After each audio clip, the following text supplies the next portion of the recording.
Salem junction Zakir Ammapalayam Sri காவடி பழனியாண்டவர் ஆசிரமம் பெங்களூர் ரோட்லேருந்து லெஃப்டில் ஸ்டீல் பிளான்ட் கட் பண்ணி வந்தீங்கன்னா ஒரு 1000 அடி தூரம் வந்தீங்கன்னா போதும்.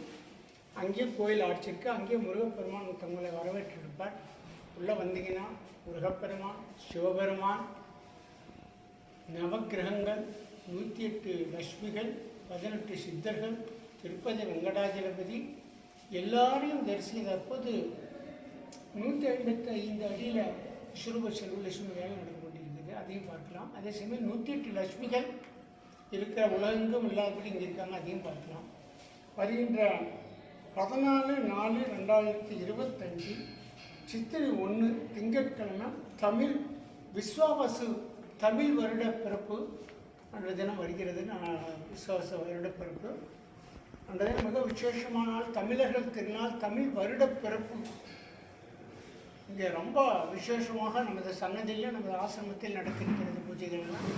காலையில் 5:30 மணிக்கு நடைதிறப்பு, சுப்பிரபாதம், கோமாதா பூஜையுடன் இந்த தமிழ் வருட பிறப்பு பூஜை தொடங்குகிறது. முருகப்பெருமானுக்கு நாளைக்கு அபிஷேகங்கள், விசேஷ அபிஷேகங்கள் நடைபெற்று தங்க கவசம் முருகனுக்கு சாத்துபடி. காலையிலே தங்கரதம் உண்டு. இன்னும் 10 மணிக்கு திருப்பதி வெங்கடாஜலபதி உலகத்திலேயே வசதியான பெருமாள் யார் அப்படின்னா திருப்பதி வெங்கடாஜலபதி இவர் தான்.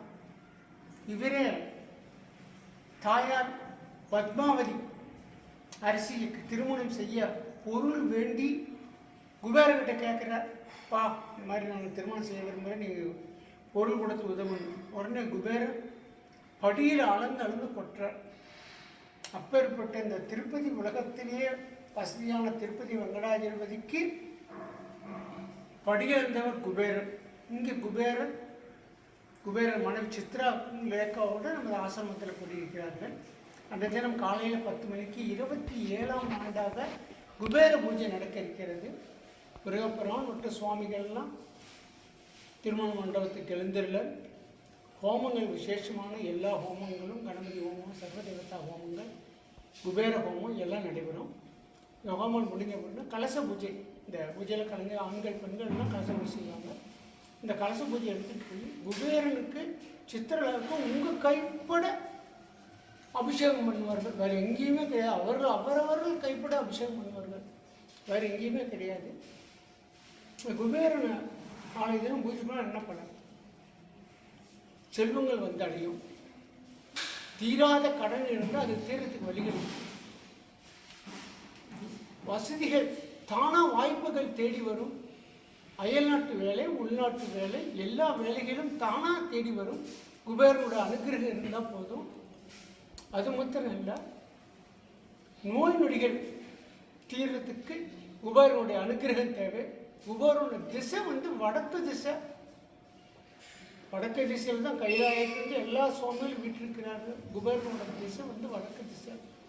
அதனால் இந்த பூஜையில் நீங்கள் கலந்துக்கிட்டிங்கன்னா நீங்களே உங்கள் கைப்பட உங்களுக்கு என்ன எண்ணங்கள் நிறைவேணும், என்ன ஆசைகள் வேணும், என்ன தேவையோ அதை வந்து சொல்லி குபேருக்கு நீங்கள் உங்கள் கைப்பட அபிஷேகம் பண்ணலாம். வேறு எந்த கோயிலும் உலகத்தில் கிடையாது. இங்கே தான் பக்தர்கள் அவர்கள் கைப்பட அபிஷேகம் பண்ணுறது. இங்கே தான் இந்த தீர்த்த அபிஷேகம்.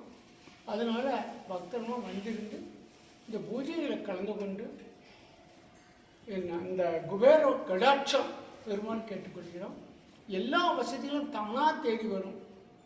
குபேரோட அனுகிரகம் இருந்தால் போதும் கடன் தீரும், திருமணம் நடக்கும், குழந்தை பேர் கிடைக்கும், சகோதரர் கோர்ட்டு கேஸ் இருந்தால் அதெல்லாம் தீரும். இந்த மாதிரி சொல்லிக்கிட்டே போகலாம்.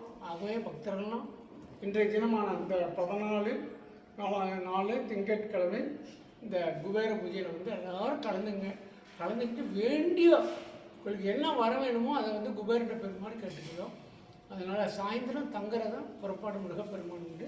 பக்தர்கள்லாம் வந்திருந்து, அது மாத்திரம் இல்லை, காலையில் இருந்து அன்னதானம் நடந்துக்கிட்டே இருக்கும். குபேரருக்கு பிடிச்சமான எதுனா அன்னதானம். அதனால் அந்த அன்னதான பொருட்கள் நீங்கள் கொண்டாந்து கொடுக்கலாம். காலையிலேருந்து அன்னதானம் இரவு வரையும் நடந்துக்கிட்டே இருக்கும். வாருங்கள் பக்தர்களே, வந்திருந்து முருகப்பெருமானையும் குபேரையும் ஒன்று சேர தரிசித்து. ஏன்னா முருகப்பெருமான் வடக்கு திசையில் இருக்கார் இங்கே மாத்திரம். அதனால் தரிசித்து வேண்டிய வரத்தை பெருமாறு கேட்டுக்கொண்டு நன்றி.